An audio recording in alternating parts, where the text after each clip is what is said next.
नरेश गोयल जी लालबाग गणपति जी के प्रधान हैं।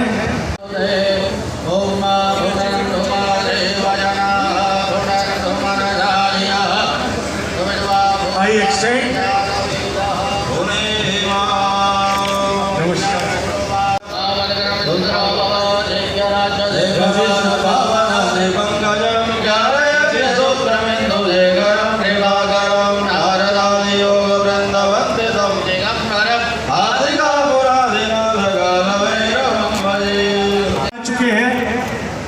मैं उनका बहुत बहुत धन्यवाद करता हूं कि वो यहाँ पर पधारे हैं और अपना आशीर्वाद हम सबको प्रदान करेंगे।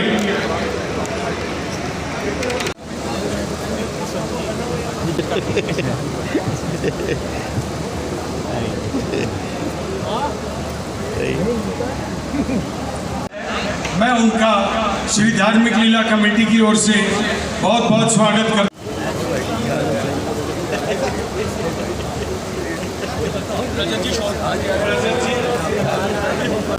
रजत गुप्ता जी माननीय अतिथि का एक शॉल से स्वागत करें। माननीय अतिथि को एक स्मृति चिन्ह भेंट करेंगे। आज के इस भूमि पूजन के अत्यंत महत्वपूर्ण कार्यक्रम में पधारे हुए सभी राम भक्त भाइयों और भाइयों को मेरा सादर अभिनंदन और प्रणाम। ये रामलीला का कार्यक्रम इस बार कोरोना के कारण से 2-3 वर्ष के गैप से हो रहा है और इसमें मेरा आप सब लोगों से अनुरोध यह है कि इसकी जो प्राचीन परंपरा है और जो 100 वर्ष इस बार ये अपने पूरे होने के यहाँ कार्यक्रम कर रहे हैं, तो उसके अनुसार ही इस बार पूरी रामलीला का आयोजन और उसका भव्य रूप सारे भारत को दिखाने के लिए ये एक अवसर है कि इतनी पुरानी रामलीला और इस प्रकार से भारत की राजधानी में शुरू से काम करती चली आई है और आज इस भव्य रूप में भगवान राम का चरित्र सबको देखने और सुनने का अवसर गुप्ता जी को और इसके लिए मैं बहुत बधाई देता हूँ और शुभकामनाएं बात के लिए देता हूँ। इतना गैप के बाद 2 साल के बाद आप इसका आयोजन कर रहे हैं और इस बार बहुत बड़े समूह की इसका बहुत ही परिश्रम के साथ सहयोग के साथ पाठक साहब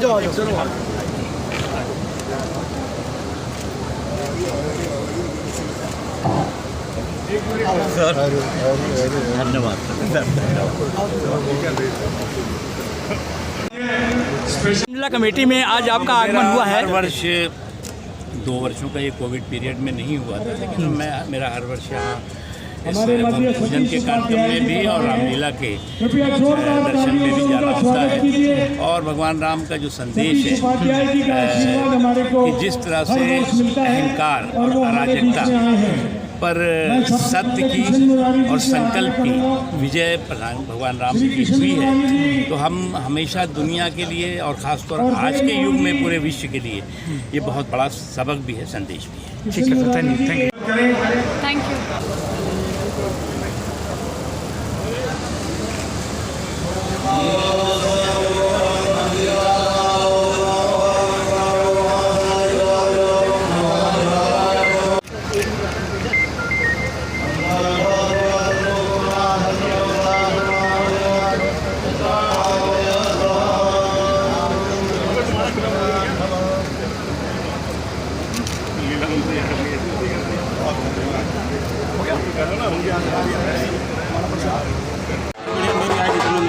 मेरी आईडी धार्मिक रामलीला कमेटी में आप आई हैं और आपका बड़ा धुआंधार स्वागत हुआ है।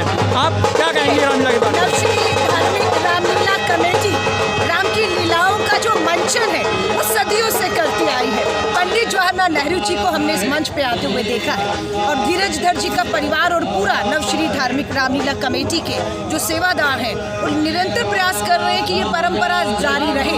खुशी है, थोड़ा ये था कि 2 सालों तक कोरोना की वजह से ये आयोजन राम की लीलाओं के नहीं हो पाए, लेकिन 2022 में हम जिंदगियां वापस लौट रही है, राम की लीलाओं का मंचन होगा और मैं सबको हार्दिक शुभकामनाएं देती हूँ और अपील करूंगी कि इस बार की जो राम की लीलाओं का मंचन ऐतिहासिक लाल किले से एक बार फिर से हो रहा है, उसमें शामिल हो परिवार और बच्चों के साथ, और हम लोग जो संदेश पुरुषोत्तम भगवान श्री राम जी का है उसे लेकर देश में एक बार फिर से जा सके। हिंदुस्तान की खासियत अनेकता है लेकिन एकता है।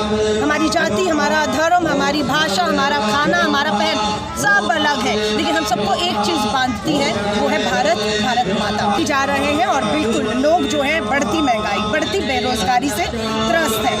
मोदी सरकार को जगाने के लिए रामलीला मैदान हम सब पहुंच रहे हैं। रामलीला कमेटी में आज आपका आगमन हुआ है और भव्य स्वागत भी किया गया है आपका। आप क्या सोचते हैं सर?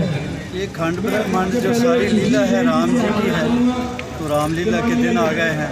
आज भूमि पूजन हुआ है, गणपति बाबा का भी दिया गया है। उनका नाम नहीं लेंगे तो कोई पूरा होता ही नहीं काज। जी हाँ जी। इस वजह से बहुत खुशनसीबी है मैं हाजिर हुआ हूँ। देखो लाल किला पे कितना माहौल यानी चेंज हो गया। पहले लाल फिज़ा पे, लाल किले पे एक सितम की दास्तान भी है, जहाँ से गुरु तेग बहादुर महाराज जी का शीश कलम करने का आदेश होता था। इसी जगह फिर उनका गुरुपुरब मनाया गया। अब रामलीला चेंज हो गया, बहुत अच्छा। मालिक की कृपा है, हर धर्म, हर मज़हब, हर भाई आपस में भाईचारा बना के रखे। हमारे रूहानी रहबरों ने यही तालीम दी है। Greetings from the Republic of Trinidad and Tobago. I am Ambassador Dr. Roger Gopal. It is my pleasure being here today to celebrate Ram Leela. Many people may not know that Ram Leela was taken to Trinidad and Tobago in the year 1845 together with the Ramayana.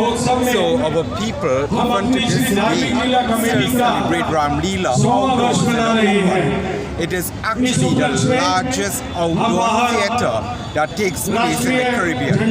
Not only in Trinidad and Tobago, but you would also find Ram Leela in Guyana and Suriname, where there's a heavy presence of the Indian diaspora in the Caribbean. There's also Ram Leela. So it is my joy to be here today and to participate in Ram Leela in Bharat. Thank you sir, thank you very much.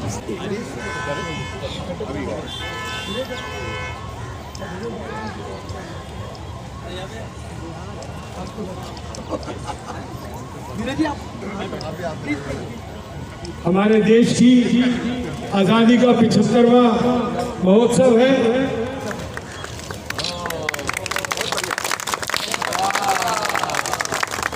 जय भारत, जय हिंदुस्तान। जन गण मन अधिनायक जय हे भारत भाग्य विधाता। पंजाब सिंध गुजरात मराठा द्राविड़ उत्कल गंगा, विंध्य हिमाचल यमुना गंगा उच्चल जलधि तरंगा। तब शुभ नामे जागे, तब शुभ आशीष मांगे, गाहे तब जय गाथा। जन गण मंगल गायक जय। के चलाने वाले इसके अधिकारी हैं कि हम उनको साधुवाद दें, उनको धन्यवाद दें, और इसलिए कि वो ये जो संदेश है, और मुझे कह दूँ मैं जी जी सर, रामायण का संदेश जो मेरे ख्याल से उसकी हमेशा प्रासंगिकता बनी रहेगी, वो वहाँ से मिलता है जहाँ से वो कथा शुरू होती। वाल्मीकि जी ने एक जोड़े को पक्षी के देखा कि उसने जो भी शिकार करने वाला था उससे एक को मार दिया, तो उनके मुंह से 2 लाइनें निकली जिनका मतलब ये है कि तूने इस प्रेमी युगल में एक को मार दिया, ये दोनों इकट्ठे थे, तूने मार दिया, तुझे अब दुनिया में कभी सुकून नहीं मिलेगा, प्रतिष्ठा नहीं मिलेगी। तो इसका संदेश क्या है? इसका क्रौंच शब्द जो प्रयोग किया है, तो क्रौंच संस्कृत में केवल पक्षी के लिए नहीं, उस व्यक्ति के लिए भी है जो शारीरिक कठिनाइयों के कारण दुबला पतला हो जाए। तो भगवान राम दुबले पतले थे जंगल में कठिनाइयाँ, घर का खाना तो नहीं खा रहे थे ना, फल फूल पे ही तो जिंदा थे। तो उनका बहुत वो कमज़ोर नहीं, लेकिन जैसे होता है लीन थीम, वो हो गए थे। तो बहुत से लोगों का ये मानना है कि केवल पक्षी की बात नहीं हो रही है, ये बात हो रही है भगवान राम की और माँ सीता की। और इससे ये जो संदेश निकलता है वो ये है कि आप किसी को भी, चाहे वो 2 व्यक्ति हों, चाहे समाज हो, चाहे राष्ट्र हो, इंसानों के समाज में अगर आप बिखराव और बंटवारा पैदा करने की कोशिश करेंगे तो आपको कभी भी शांति नहीं मिलेगी। धन्यवाद जी। ये लोग उस संदेश को भेज दे रहे हैं, इसके लिए मैं इन्हें खास तौर से बधाई दे रहा हूँ। ठीक है। आज की भव्य रामलीला के बारे में श्री धार्मिक रामलीला कमेटी ऑर्गेनाइज जो कर रही है और आप लोगों को बड़ा अच्छा आगमन हुआ है, उसके बारे में आप बताएं। धीरजधर गुप्ता जी, उन्होंने धनुर्धारी राम की कथा को, जो इनके पिताजी ने, जो इसकी कमेटी पहले से कर रही है, उसको एक नई ऊंचाई दे रहे हैं। और जैसा अभी हमारे माननीय राज्यपाल महोदय ने बहुत सुंदर बात कही आरिफ सर ने, रामचरितमानस की एक प्रमुख लाइन है कि मंगल भवन अमंगल हारी त्रवौ सुदशरथ अजीर बिहारी। अगर मंगल करना है तो जो अभी आरिफ सर ने बताया, जो रामचरितमानस का, जो महर्षि वाल्मीकि जी का जो रामायण का सूत्र है, उसको याद करिए। शांति बहुत आवश्यक है और वो राम की मर्यादा से आ सकती है। ठीक है, थैंक यू सर। शुभ दिन। हमने उसकी चर्चा ही नहीं की। कोरोना काल में राम जन्मभूमि का निर्माण हुआ, ना दंगे हुए, ना फसाद हुए, ना गोली चली। कैलाश मानसरोवर का रास्ता बनने जा रहा है, बद्रीनाथ केदारनाथ का रास्ता बनने जा रहा है, और साथ में हेमकुंड साहब। आज अगर हम भूमि पूजन किया है राम जी के चरणों में, तो सबसे बड़ा जो काम हुआ है उसकी चर्चा होनी चाहिए। उसकी चर्चा एक ही है कि राम जन्मभूमि का निर्माण हुआ और वाराणसी में कॉरिडोर बना, जिसका धन्यवाद आज के दिन नरेंद्र मोदी जी को हम डट के करते हैं, जिनकी हिम्मत से, जिनके ऊपर राम जी की कृपा थी, जिनके कारण राम जन्मभूमि का निर्माण हुआ। और जो राम सेतु टूटने वाला था 8-10 साल पहले, अब वो राम सेतु नहीं टूटेगा। ये सबसे बड़ा काम हुआ। बोलो जय श्री राम।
तेरा वध करूंगा।